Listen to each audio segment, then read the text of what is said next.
Hello, everybody. This is Brenda with Team Puerto Rico at DNAngels with another client story. This client story started out like all the rest. She came to us looking for her bio dad, who she had been searching for all her life. While we worked on her case, we found that she was descended from an ancestor who in 2013, his memoirs won Best Picture at the Academy Awards. Now, let's start from the beginning. She came to us because she had been adopted at a young age. She had located her birth mom, and the birth mom was not able to give her information about the bio dad.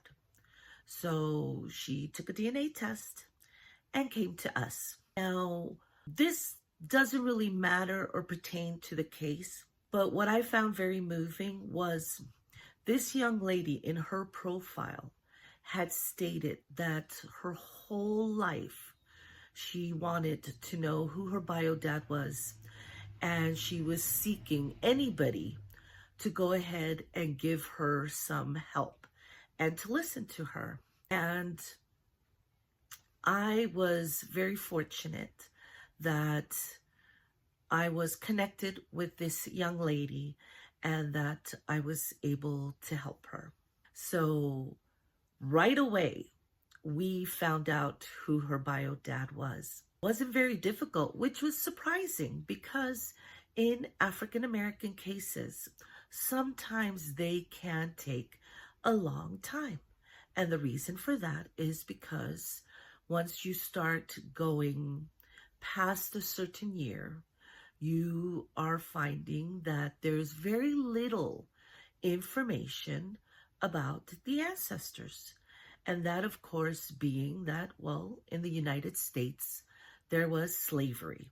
So we were limited. But what helped us in this story was because her ancestor, one of her ancestors, was a very famous slave. His life had been documented. And because of that, there was a lot of information about offsprings. So that helped us put the pieces together, get all the way down to the offspring that we needed. And we knew we had the exact bio dad because it was only one of two brothers, and the other brother was 14 years old. So this very famous slave that we're talking about is, of course, Solomon Northup. And most of you will know him from the memoirs and the movie 12 Years a Slave. Now, most of the time I don't read, information about ancestors, but this is very fascinating because it's one thing is, when African Americans can find any kind of information about an ancestor, here there is a lot written about this individual. And his story was that he was a free, person of color. He was born in New York.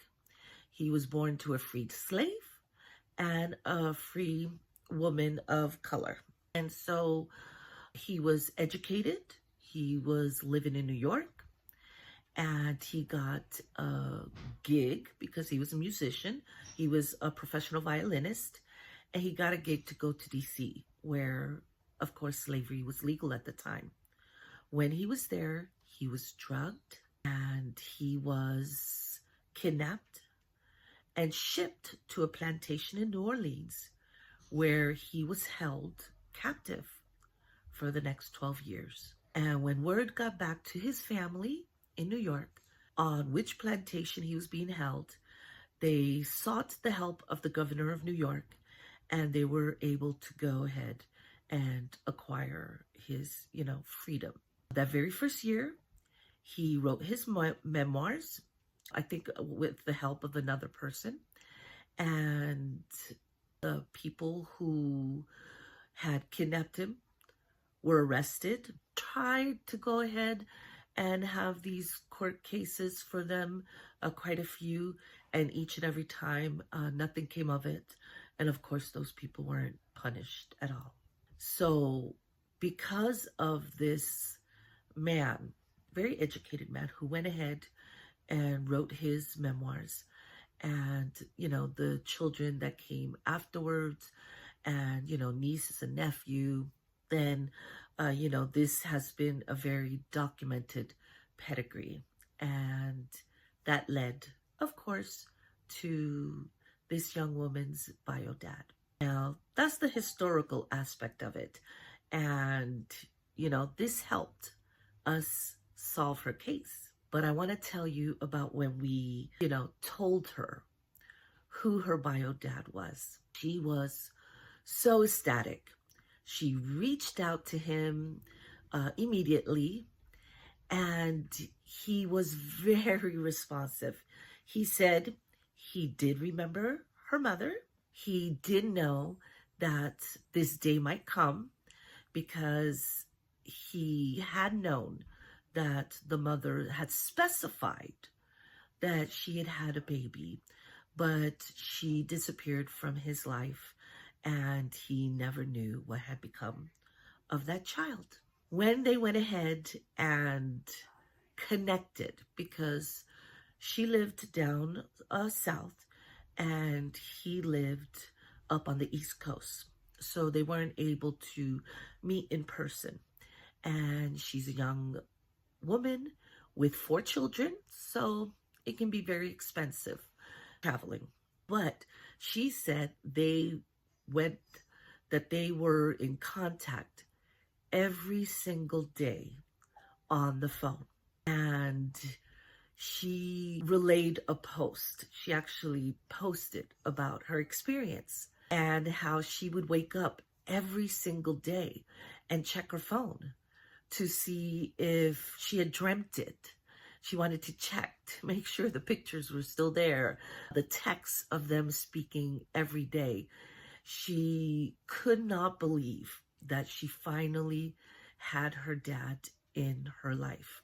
Now, not all of the stories, you know, have this nice of an ending, you know, this wonderful connection between child, you know, and the parent. But I do want to give you an update that she did go visit him. She took the children and they met for the Thanksgiving holidays. So he had the rest of the biological family because he has a son. So she met her, you know, brother, and they all got together for the Thanksgiving holiday. They were there for quite a bit. And she said it took everything to actually drive back home and leave him. And she relayed to me that the relationship is so close and so wonderful that not only does she love him automatically, but her children had fallen in love with their grandfather as well. And so in a couple of months, she and her children will be moving to the East Coast to live with the grandfather. And he has a house already waiting for them. And they already looked at schools for the kids. And she's never taken a risk in her whole life.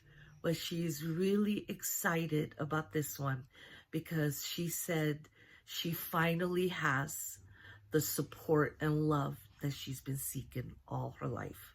So, as wonderful as this story is, I think it's quite interesting too, the aspect of famous ancestor. When you have been doing your story, your research, have you come across a very famous ancestor that's actually in the history books? And don't forget to like and subscribe. Bye, everybody.